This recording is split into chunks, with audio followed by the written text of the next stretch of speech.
I officially declare that the Eurobasket 2013 has begun. Takole je sinoči malce pred 22. uro generalni sekretar FIBA Europe odprl največji športni dogodek pri nas. Tudi mi bomo naslednje dni stiskali naše pesti za slovenske fante, z njimi upali, dihali in živeli.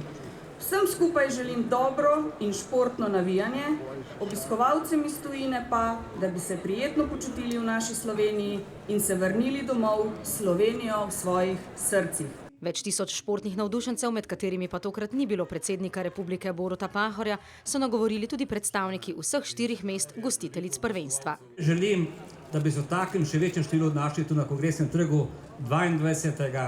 ta mesec po finalni tekmi, v kateri bo igrala Slovenija. Navijači, ki so se zabavali ob nastopih Perpetuum Jazzile in The Artifacts, pa so danes že v akciji na športnih prizoriščih. Very good. We are very happy to be here. We like Lipko. Yeah, We like I saw him walking around and I wanted to be like, I want to hug you. He's got good hair. He's got great hair. I fashioned myself on his hair. Kaj vam pričakujete od slovenske reprezentacije? Vse drugo mesto. Košarkarsko vročico bomo čutili do 22. septembra, če našim junakom res uspe osvojiti medaljo, pa gotovo še dlje.